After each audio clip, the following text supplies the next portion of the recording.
Muy buenos días, mis estimados estudiantes del cuarto año de secundaria de la institución educativa Divino Maestro. El día de hoy tenemos ya un propósito. Vamos a trabajar por la reconstrucción nacional. Una reconstrucción que también nos viene al presente. ¿Cómo vamos a reconstruirnos después de que termine esta pandemia? Son preguntas que las tenemos que hacer todos nosotros. Bueno, sin más preámbulos vamos a empezar lo que es la parte histórica. Ya hemos visto en nuestra clase pasada lo que fue la guerra con Chile, tanto en su campaña marítima como en la terrestre. Y terminada la guerra, la economía peruana se encontraba en ruinas. Ya sea en lo económico, podemos resaltar la crisis fiscal, la pérdida del salitre y del guano, la paralización del aparato productivo del país y también la disminución del comercio, la destrucción del sistema ferroviario, pero el problema más grave fue el aumento de la deuda externa y la pérdida del crédito exterior. Y en lo político, vamos a resaltar el predominio de los caudillos militares. Muy bien, ese es nuestro preámbulo. Ahora sí, empezaremos con nuestra clase. ¿Qué es entonces reconstrucción nacional? Es el periodo de la historia del Perú republicano que inicia finalizada la guerra con Chile, es decir, la guerra del guano y el salitre. Esta etapa se caracteriza por la reconstrucción del Perú, que había quedado totalmente destruido económica y políticamente, pues sus principales fuentes de riqueza estaban aniquiladas, ya que el salitre pasó integralmente al poder de Chile. En el aspecto político, este es un periodo caracterizado por el predominio de los caudillos militares y civiles, los cuales se van a hacer cargo de la conducción del país acabada la guerra. El segundo militarismo, desde el año 1884 al año 1895, como sabemos, el Perú atravesaba por una grave crisis económica.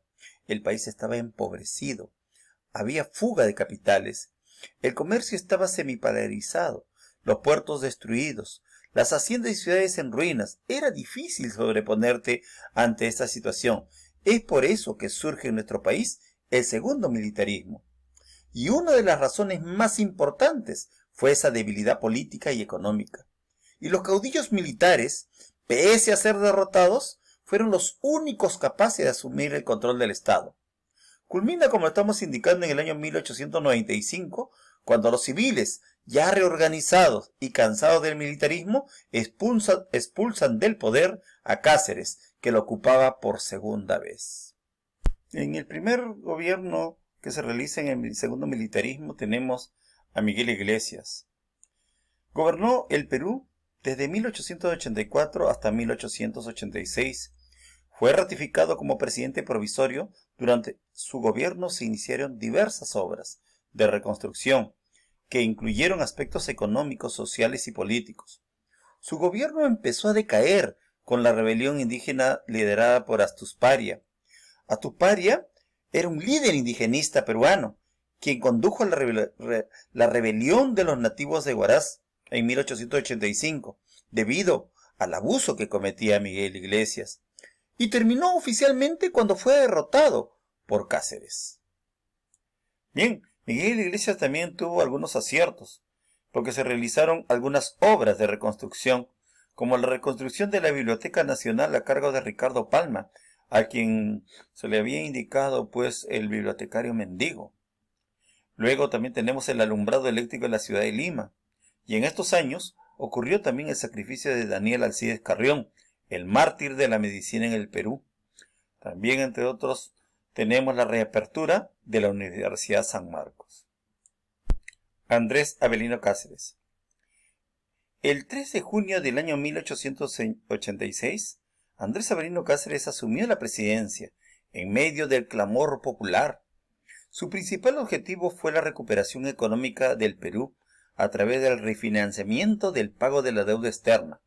La deuda alcanzaba los 52 millones de libras esterlinas, un monto impagable si se toma en cuenta que a lo más el Perú tenía ingresos por cerca de 9 millones de soles. Es por ello que Cáceres optó por firmar el contrato Grace. El contrato Grace de 1889 fue realizado con el Comité de Tenedores de Bonos de la Deuda Externa, representado por el inglés Miguel Grace. Las principales cláusulas del contrato fueron: el Perú sería libre de la deuda contraída en los años 69, 70 y 72, que ascendía a 50 millones de libras esterlinas aproximadamente. A cambio de la condonación de la deuda, el gobierno entregaría los ferrocarriles del Estado al Comité de Tenedores de Bonos por 66 años.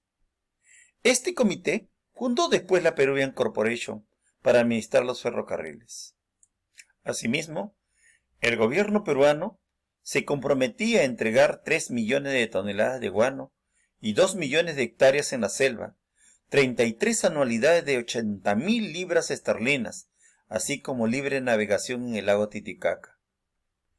Si bien es cierto, el gobierno buscaba la cancelación de la deuda externa, con la firma de este contrato se acentuó el carácter dependiente y colonial de nuestra economía respecto del capitalismo británico al entregar nuestros recursos al extranjero.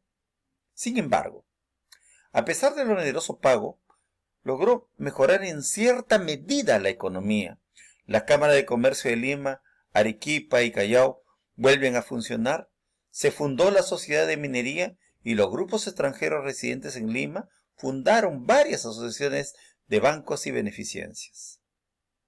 El gobierno de Remigio Morales Bermúdez asumió el gobierno tras las elecciones de 1890, con el apoyo de Cáceres. Durante este periodo se venció el plazo para realizar el plebiscito en Tacna y Arica, es decir, en marzo de 1894, el que no se cumplió, generando la protesta peruana. Concluyó la construcción de los ferrocarriles estipulados en el contrato Grace.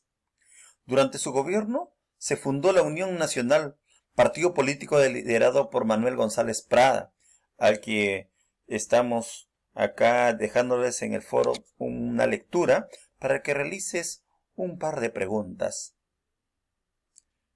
También tenemos la ley del habeas corpus. Ya sabemos que el habeas corpus es la libertad de tránsito. La ley de municipalidades y elecciones permite el sufragio directo a los ciudadanos que supieran leer y escribir. De igual manera, también se quiso arreglar el problema fronterizo con Ecuador sin llegar a un acuerdo. El 1 de abril de 1884 muere debido a una obstrucción intestinal.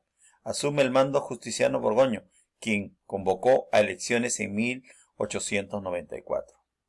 El segundo gobierno de Cáceres. Al asumir el gobierno, el 10 de agosto de 1894, tuvo que enfrentar a la coalición nacional, conformado por el Partido Demócrata, Unión Cívica y el Partido Civil.